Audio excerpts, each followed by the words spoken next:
Mesdames, Messieurs, bonjour, très heureux de vous retrouver pour cette nouvelle émission Power Boost. Alors, un des temps forts de la semaine, ça a été le grand rassemblement à Biarritz de plus de 400 constructeurs et concessionnaires dans le cadre de la convention bisannuelle des agroéquipements.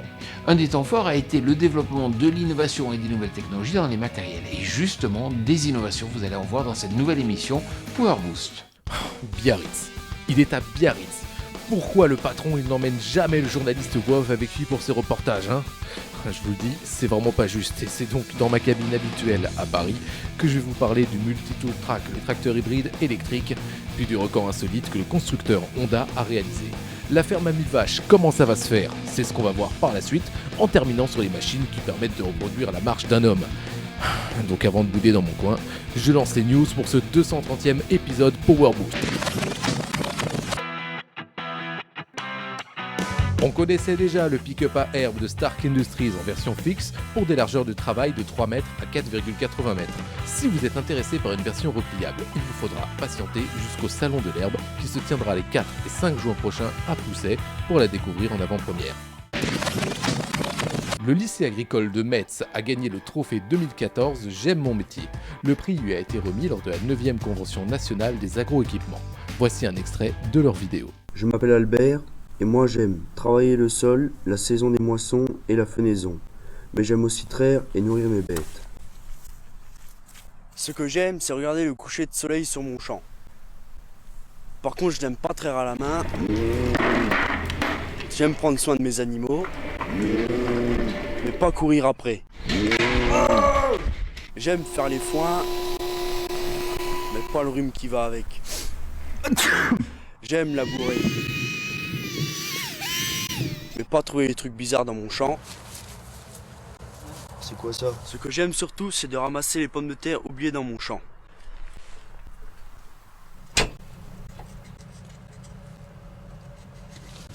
Et j'aime dessiner.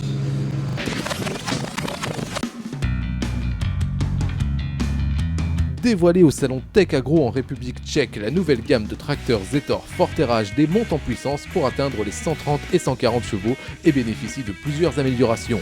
On peut citer par exemple un empattement plus important, un moteur à 4 soupapes et une cabine avec un niveau sonore limité à 74 décibels. La connexion à la prise de force PTO sur le modèle Forterra HD est à présent assurée par un système de démarrage rétroactif.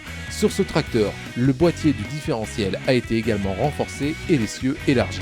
Le début de production en série de ce tracteur est prévu pour la fin du premier semestre 2014.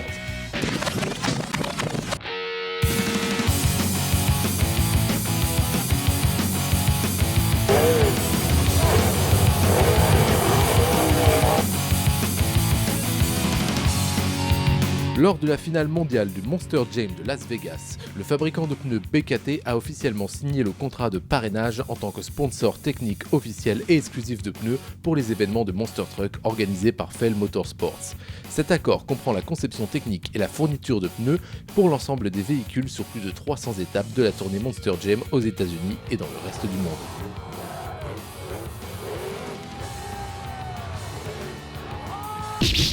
Il a été pensé par 7 agriculteurs des Pays-Bas et ce sont 3 constructeurs qui l'ont réalisé. On vous dévoile le Multi-Tool Track.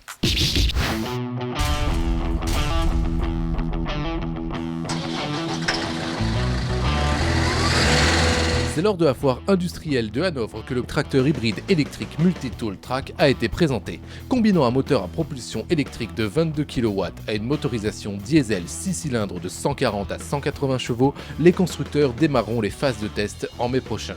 Le prix d'entrée est d'environ 200 000 €. Retrouvez plus d'informations sur notre site Machinisme Actualité. Pour les parcelles de vignes très pentues ou si vous souhaitez vous tenir à distance des traitements phytosanitaires, il existe désormais un porteur polyvalent télécommandé. Vous allez pouvoir le découvrir. Le Mini-Tract, qui a reçu l'an dernier le 21e prix de l'innovation du salon Vitef, est un porteur polyvalent atypique. Ce petit enjambeur capable d'être piloté à distance par téléguidage permet d'éviter les accidents liés au traitement des vignes en forte pente et évite les contacts avec les produits phytosanitaires. Aujourd'hui encore à l'état de prototype, ce système se base sur le vidéoguidage, mais les développeurs envisagent à l'avenir un autoguidage GPS RTK. Le buzz de la semaine sur internet, c'est Honda qui l'a réalisé avec un record de vitesse assez surprenant, mais je ne vous en dis pas plus. Un nouveau record de vitesse en tondeuse à gazon a été atteint et ce sont les Anglais de la Team Dynamics Honda qui l'ont réalisé en atteignant une vitesse de 187,6 km/h sur le circuit espagnol de Tarragone, passant de 0 à 100 km/h en 4 secondes. Les constructeurs japonais ont réussi avec brio ce nouveau record de 40 km/h de plus que le précédent avec leur modèle Honda Min Mower doté d'un moteur bicylindrique de 1000 cm3. Cette tondeuse de 109 chevaux qui tond encore la pelouse est un pari réussi pour Honda qui réussit ainsi un joli buzz. La ferme des 1000 vaches, vous en avez entendu parler dans tous les médias. Mais nous, Power Boost, ce qui nous a semblé intéressant, c'est de rencontrer un des dirigeants de cette ferme pour comprendre comment elle avait été pensée sur le plan technique. Michel Velter, bonjour. Bonjour. Alors vous êtes à l'origine avec Michel Ramery, bien sûr, de ce projet donc de la ferme des 1000 vaches. Ce qui m'intéresse, moi, c'est de vous poser des questions parce qu'on en parle dans les médias, c'est toujours critiqué et c'est dommage parce que ce qu'il faut essayer de comprendre, c'est pourquoi ce projet est là. Et si je vous reçois et si vous avez accepté de témoigner devant ce média Power Boost, c'est justement parce qu'on va prendre du temps pour expliquer d'où est partie cette idée. Alors concrètement, vous faites un peu le tour des différentes exploitations en Europe. Oui, d'abord merci de nous donner la possibilité de nous exprimer sur ce sujet effectivement très polémique, très politisé. Avant tout, je crois qu'il ne faut pas oublier, c'est que Michel Ramery, qui est décrit en tant qu'industriel, est un agriculteur. Et c'est un projet du développement à la base d'une exploitation agricole. On a effectivement voulu passer d'un projet qui avait 100-150 vaches, ce qu'on avait en 2009, à 1000 vaches aujourd'hui. Et en fait, si on était resté en France, on serait resté à 300 vaches. Et c'est de partir à l'étranger qu'on a compris l'ingéniosité de développer un troupeau de très grande taille. Grande taille pourquoi ? Simplement parce que quand on produit du lait, qu'on ait 150 vaches ou 1000 vaches, c'est les mêmes besoins en place par vache, c'est la même alimentation, c'est les mêmes soucis sanitaires, mais c'est pas du tout la même gestion, tant au niveau des données qu'on peut récupérer pour améliorer sa performance, qu'au niveau de la gestion des hommes, du travail et des compétences. Donc quand on est allé à l'étranger, c'est là qu'ils nous ont expliqué concrètement qu'avant tout et surtout, il ne fallait pas qu'on achète du matériel, il fallait qu'on choisisse un nouveau mode de gestion. On a appris ce nouveau mode de gestion, on est revenu et on a adapté à la réglementation française, qui n'était pas simple, des choses qu'on a vues à l'étranger.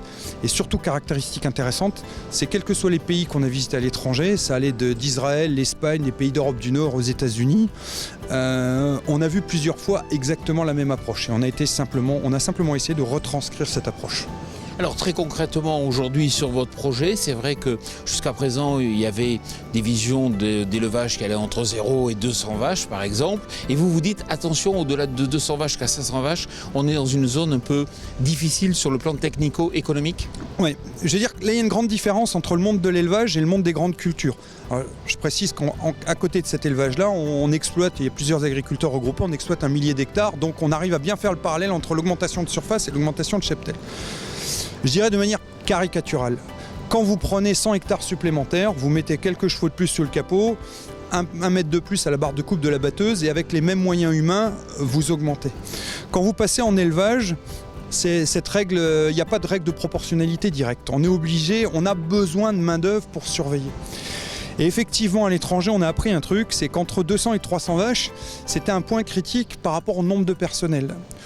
Soit on avait une famille avec 2 ou 3 salariés et ça posait le problème de la compétence des salariés ou de leur présence, à cause des repos, des maladies, des départs éventuellement, ou à 3-4 associés qui sont pas toujours très simples à mettre ensemble. Quand on passe au-delà de 500, on arrive à une telle masse de personnel qu'on arrive mieux à gérer les plannings, les à-coups, les entrées, les sorties, c'est beaucoup plus simple.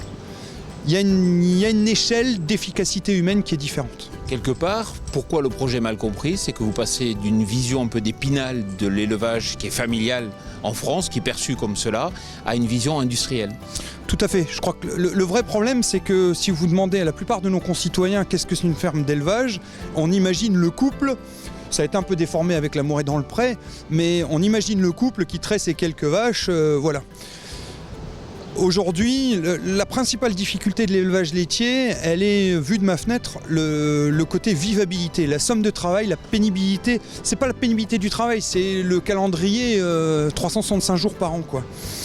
Et le fait qu'on ait voulu se regrouper, qu'on soit à plusieurs, Dans le monde de l'élevage, au début, il y avait cette petite sensation de dire dis donc, ils veulent plus travailler cela. Et chez les consommateurs, le côté ça va devenir un élevage industriel, ça va être du lait qui va pas être de bonne qualité, ça va être des animaux qui vont être maltraités, ça va être de l'environnement pollué, alors que c'est tout le contraire.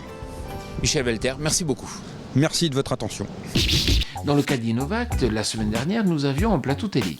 Et dans une des allées, nous avons découvert des technologies assez étonnantes qui permettent quasiment de reproduire la marche. Et ça, c'est une très bonne nouvelle pour les personnes handicapées.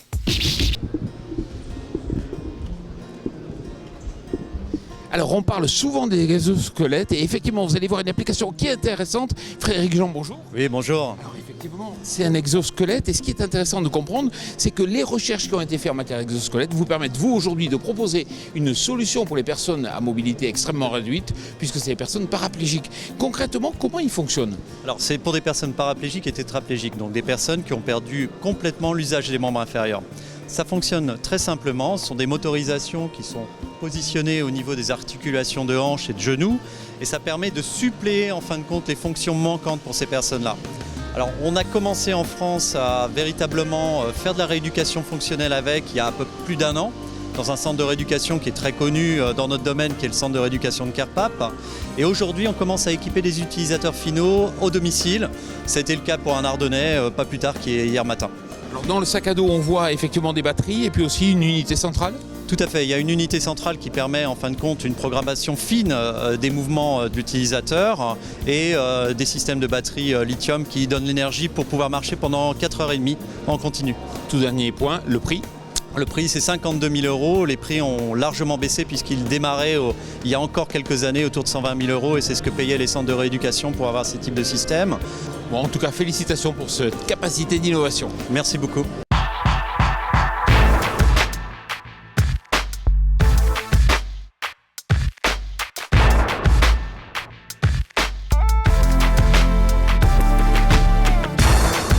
Pour tout savoir sur l'innovation dans le secteur agricole, c'est très simple, il suffit de consulter notre média partenaire, Agriculture et Nouvelles Technologies. Merci à vous car nous venons de dépasser les 10 000 fans sur notre page Facebook. D'ailleurs, n'hésitez pas à venir partager avec nous votre passion du machinisme. Voilà, Power Boost c'est terminé, je vous souhaite bien sûr une excellente semaine.